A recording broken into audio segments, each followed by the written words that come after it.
Now they give you a chance in the middle of the application to change the number of items you want to order. You did want one copy of the book, but now you're going to buy one for your mom too. So on one browser, you change the count to 2 items. Now reload the other browser. Still says 1 item, where you have inconsistent data, right? Why? Because Amazon does it this way. They spawn a cloud instance to maintain, to run the shopping cart application once the customer is in it. But as a result, because they're partition tolerant, they cannot achieve immediate consistency. The consistency, it'll be eventual, right? Make the purchase and the shopping cart will be resolved. But in the short term, you'll have inconsistent data. Right? One browser will show 1 item in your shopping cart, another browser will show 2 items in the same shopping cart. But that's the way Amazon works. So could you go into Amazon's web pages and screw around with hidden field data? Yeah, but the worst that can happen is you'll screw up your purchase.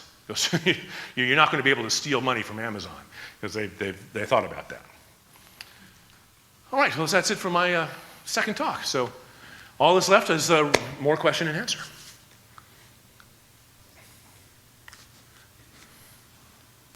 Yeah. Uh-huh. You're saying that there's difficulty in doing that in the session, in the application server side, right? Well, there's challenges. If you maintain state on an application server, there's a few different problems. One is, what if the application server crashes? Well, where is it stored, and is it current states, right? So if you go into the Oracle ESB, for example, you have to take thread state and you have to dehydrate it, write it to the hard drive, and then you have to reconstitute it. And if you've ever been to an Oracle SOA class, it's like half the damn class is all about thread management. It's such a huge hassle. And it doesn't solve some of these fundamental problems, because now if you were to take that and run it in a cloud virtual machine instance, then you'd have the Neo is the one problem, because now you spawn a thread that represents the client state for their particular process. That's only running on one virtual machine, right? And if the client goes to some other virtual machine, it won't know who they are. But what about, say, grid-based session failover? Sorry, what was that? Grid-based session failover. Well, that may be that synchronization that I was talking about, right? So there's different ways of handling synchronization depending upon the situation you have. But so you still have to manage it at an application level. Right, but there may be certain aspects of resource state that you're maintaining. And my concern is that in pushing the state information to the client, right, we are effectively increasing the load. Because the state information will be moved to and fro between the browser and the server. No. As a result. At least in terms of previous example that I showed you, right, in my talk. But the word moving the application state to the client, you see, the components that are communicating already have the state there. You don't have to do too much stuff explicitly. It's not as if the state is in the center and you're moving it to the client. That's not what Jason means. He says the whole design of the system is such that state is just at the client level. That's the meaning of the term. The state never hits the server. It's not as if it is in the server and you're moving it. No. It's what the term really means is it's just always at that level. So there is never any issue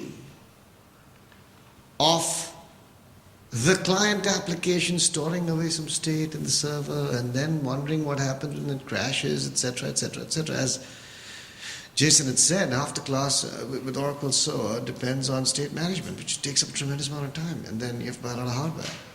If you look at the messages, which you can think of when you view the source on an Amazon webpage, where are they putting that state information? Well, they're putting it in hyperlinks. So you see a hyperlink, and there'll be some sort of state key in the hyperlink, and they may not actually have REST-based URIs. They don't go that far. So they'll have all this stuff after the question mark. Well, that's actually in the hyperlinks. So the hyperlinks maintain the state. But keep in mind as well that a web form is essentially another type of hyperlink, right? The action is the URI, and there's the hidden fields that also contain some of that information. And if you post that form, then that information is sent along. So the state information is maintained in the messages, because those are the representations, the request and reply messages. So if something goes down, as all that information is maintained in the message, which is still in the browser. So the middle tier can go down, come back up, and the user clicks a link or submits a form, and the application running on that middle tier knows everything it needs to know, because these messages are self-descriptive. Remember, self-descriptive messages is also one of the REST constraints. So how will we survive the browser crash? How do you survive a browser crash? Since it's all in the browser, that's us. If it crashes, the data, the messages from one step to the other are always written to persistent storage. So if the equivalent of the browser crashes, it's like saying, to give you an example on the Fiorano USB, it's like saying that the components that die, if the component itself dies, if the service dies, it's exactly the same thing as saying the browser crashes. The message instance at the time that it died is in persistent storage. When the component is fired up again, it picks up the message. Yeah. So you don't lose. The concept works. Well, that's part of the power of having a queuing-based backend. Yeah. Right. And that's one of the things that Fiorano in particular brings to the table, is because it's based upon queues. Well, queues guarantee delivery of a message. So if the browser crashes and comes back up, well, the message is still waiting in the queue. Right?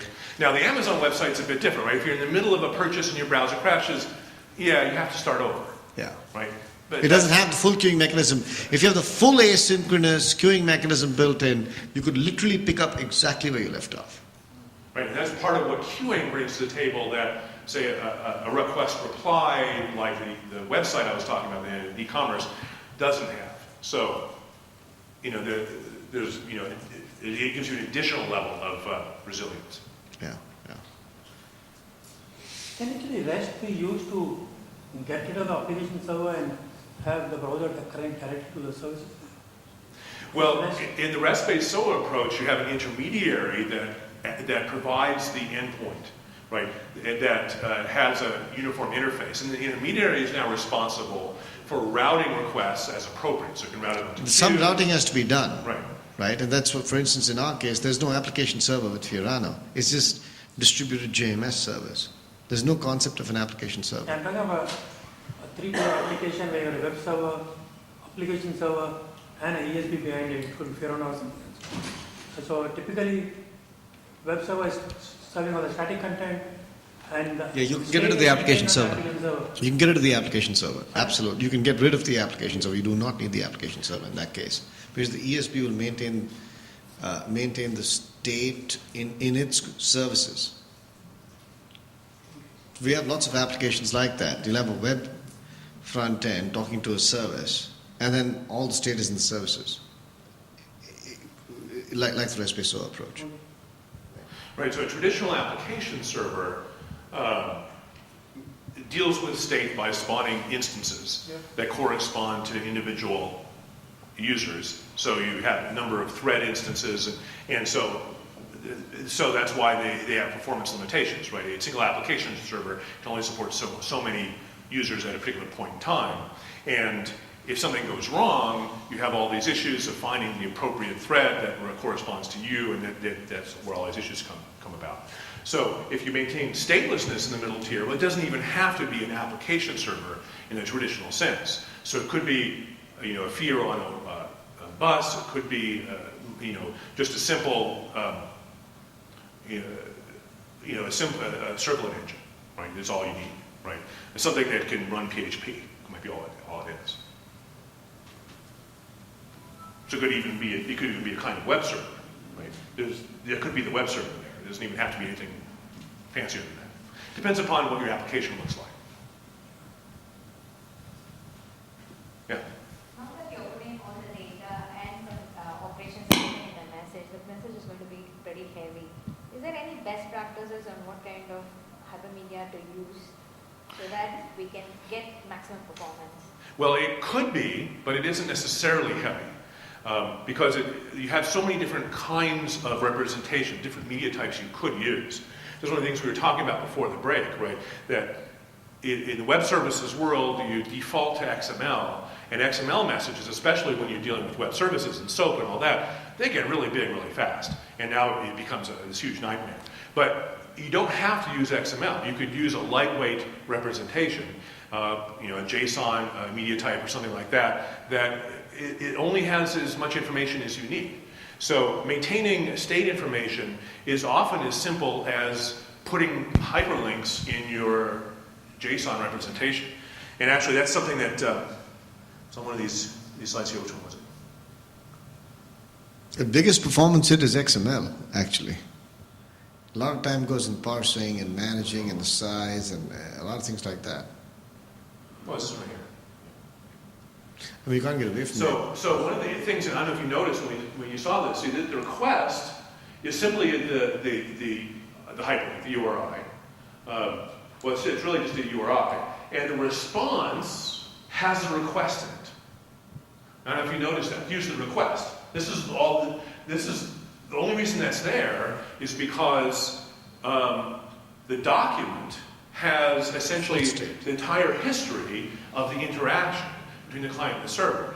But it's just a single line, right? This isn't that heavy, right? So you can have some interactions, and each interaction puts some more information into the message.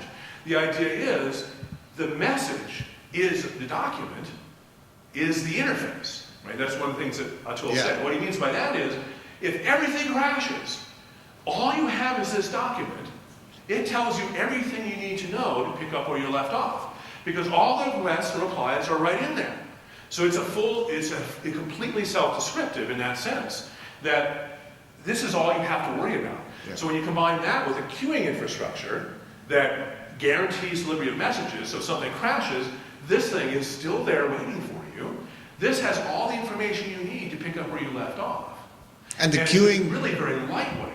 Right. And the queuing ensures that you get the last document before the crash. You get the right one. So you never lose a message. Right.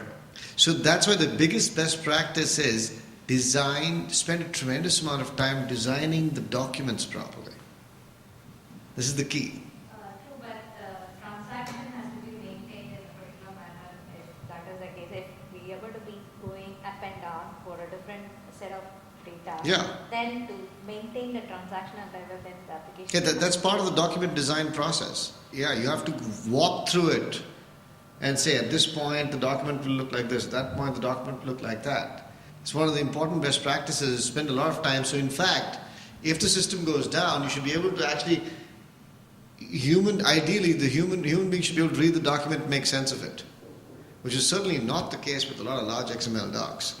Right. And remember as well that, we're relying upon the document to be the interface, but that means we're not relying upon traditional operations, right? Because we get post, put, delete. That's all you have to worry about. And so your resource just has to know how to get post, put, delete one of these things. But this is the interface, right? You don't have to worry about a traditional API. Right, traditional API, application programming interface, you think of a traditional API, you have function calls with parameters, and we're getting away from that. We don't have function calls, we don't have parameters, right? There's none of that. We have documents, and we have get, post, put, and delete. Add that to a queuing infrastructure that provides what guaranteed once and only once delivery of messages in the proper order. That's all a queue is, right? Then you have this fault-tolerant, scalable infrastructure at a fraction of the cost of a traditional heavyweight process engine type infrastructure. And it's also easier to architect once you get your head around what it means for the document to be the interface. And then you spend your time architecting the document, which is a whole lot easier than dealing with thread management in Oracle. Good luck with that. Yeah, that's a big issue. It's a lot bigger issue than it seems. It's not just Oracle. It's every ESB out there, because everyone relies on the concept of a BPM-centric flow, basically. So the dehydration is not something that people talk about when they're selling you the product. Trust me. Because what happens is the sales guy puts up this beautiful chart, so you just drag, drop, connect, and it's all done. Hey, Chip, it's done. There's no problem. It's all there. You got to get under the covers, right, to understand it. There we are. Yeah, so it's, what's that? I have another question regarding Uh-huh. the cloud one. You said that the new cloud instance which can be spawned with the same representation. So this is a capability of the cloud vendor, or is the application needs to build in this capability? Let's bring up that one. That's this one here, right? Uh, Well, the cloud provider, build the whole thing, there we are. The cloud provider is really just providing the capacity, right? So they're providing virtual machine instances or database instances, et cetera. And they're providing the automated elasticity. So that if I need to spawn a cloud instance, I just say, I put in my application logic, spawn a cloud instance, and then the cloud provider takes care of that for you. But it's, keep in mind, cloud computing is still an emerging approach, so there may still be complications, but that's the way it's supposed to work, and that's what they're trying to achieve. So, I don't know if that's it. Is there more to your question? So it's part of the cloud vendor. It's a capability given for Well, the elasticity aspect, right? Essentially, they're providing you with a set of cloud APIs that enable you to program the cloud the way you want. And now it becomes a question of how do you handle the automated configuration and make that part of essentially your application logic. So it's a different notion of coding. This is one of the things I've written about in some of my recent research. Right? A traditional coding context, you have the code which runs on a server or some piece of hardware somewhere, and it's separate from provisioning the box. In the cloud environment, how we provision the box is part of how we want our application to behave. So we have to have the appropriate configuration as part of our application functionality. That has to be automated. So when we spawn this new instance, it has to bootstrap itself. Right? It comes up, it says, well, what am I? Oh, I'm supposed to do this. Where's my data? Where's my application? Where's this? Where's that? And it's supposed to do all that automated. Well, how does it know? Well, you have to configure that. You as the system programmer has to configure the cloud capability to handle the bootstrapping and the provisioning. And this is a part of working in the cloud environment. So some of it is operational. And so we have developers getting their arms, rolling up their sleeves and getting into the operations. How do we deal with cloud instances in the runtime environment and handle operational configurations? Now that becomes part of the developer's role. And so we have this sort of new world of DevOps where developers and operations are becoming all part of the same team. I mean, a good example is if you take the context of the REST-based SOA and the distributed architecture that Fiorano talked about, right? That you got multiple services, right? Now the way it will work in the cloud context is you have multiple peer servers pre-set up. Let's say 20 peer servers. And each peer server can run maybe 20 services. So if you suddenly need to run 400 more, say 50 more services and 2 of your peer servers are full, your app is essentially a distributed app. Different components are running on different peers, right? So the additional 40 or 50 components that you want to start off, you'd have to use some APIs to tell them to start off on a different cloud peer. But essentially, the cloud peers are the infrastructure. They don't manage the application state. The application can be thought of as a distributed application where the services are sending messages to each other and all the stuff is managed at that level. It sounds a bit complex, but it isn't. You just got to. It's not that it's actually pretty complicated. In fact, straightforward. it's simpler. It's just that it's an entirely It's a different way of thinking. It's a different way of thinking. So many people, who've been programmers their whole careers, or used to be programmers. I'm sure most, if not all of us, either are or used to be programmers at some point, right? So we had this sort of functional imperative programming context to how we learned how to program. Right? Imperative programming basically means that you have a line of code that does something, and you go on to the next line of code and do it. Right? That's imperative programming. Well, obviously, that's how you code, right? You write a line of code, it does something, and you go on to the next line of code, it does something, right? And then functional programming is a type of imperative programming, or is it when you have a function, you call the function, and it replies. Well, in actuality, functional programming is actually a subset of declarative programming. Because when you're calling a function, you don't know what's going on inside. Essentially, you have this function logic, but that brings this RPC notion to declarative programming. What we're talking about here is fully declarative, right? The document has all the information, is self-descriptive, has all the information we need in it. We don't need method calls. We don't need traditional operations. We don't need functions. We don't need to think about the application in the context of imperative programming. Yeah, because the application consists of a bunch of components which are running on different boxes. So it's actually a distributed system. Right. If this is the interface, the document is the interface, this is fully declarative. Right? This does not tell you how the code should be written. It doesn't tell you, if, then, while, do, etc. This is just the document. But this is all you need to run the application, right? Because the hypermedia is now the engine of application state. It's a different way of thinking about what it means to program. So there's multiple concepts. One is the declarative style. That you give the document to a component and it will run it. The other is there are multiple instances on different parts of the cloud, components that are running, right? And they tie together. I'm just trying to understand the state because you move it to the client. So if let's say I use the example on the one page, you add an item, you click, you add an item, you move on to the other page. The URI actually changes. So what happens if the user were to press back page, right? Which state will they actually retain? Well, you have, On both the pages it will you have the data. the expected behavior of the back button, which will take you back to the previous representation, which may or may not be what the programmer wants the behavior to be. And if it isn't, then you have to kludge the back button. But that's nothing new. I actually wrote something about programming the back button back in 1997. I remember that. I think the article's still up there. So depending on how it's implemented, the state will be maintained when you go back. But it just depends on, if someone is using the REST-based approach, then they would have it. They would have made sure that when you go to the back button, the state is available. Yeah, some applications just can't deal with that, and if you hit the back button, it resets you automatically. Most people. If I'm on an airline website and I'm trying to buy a ticket and I hit the back button, it just resets. Let me put it this way. It sends you back to the beginning and it has you start over because it knows that you're going to have inconsistency. Just at the pure HTTP level, implementing REST-based SOA is not easy.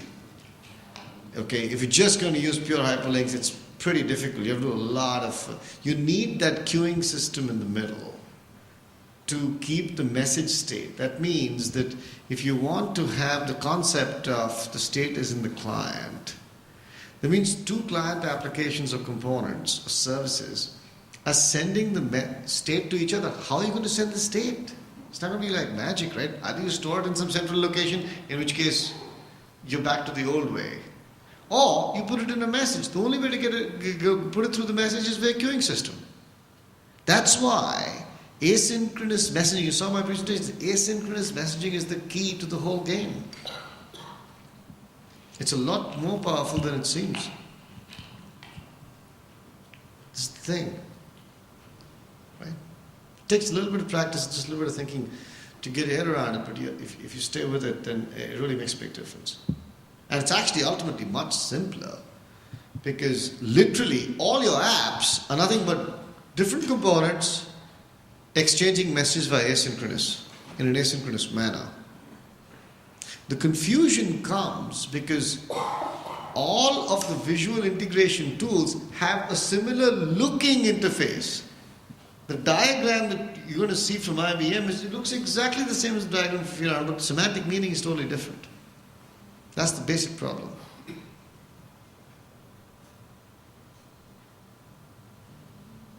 So you have to ask, whatever product you see, you have to get into it and ask. It's like, the equivalent is, if you go to buy a car, don't just see a PowerPoint. Go and drive the car. But that's how strange it is. This software business is as if everyone's buying cars based on PowerPoints. Because nobody really understands. Because one guy comes up and says, my car transmission got 7,000 parts. The other guy says he got 11,000 parts in my transmission. You never really check it. That's really the equivalence. Okay. It's time for lunch. Well, there's lunch outside this folks, so hopefully it's ready by now. And let's go out there and I guess 3 hours from here, everybody quite hungry here. Yeah. All right, thanks very much for coming. Break. And good. There's some business cards here. You can come pick up my business card, Jason's business card. Yeah, and if anybody wants to register for a cloud class, starting tomorrow morning, just let me know. I mean, it's a bit late, but not too late. It was not last 2 days. So.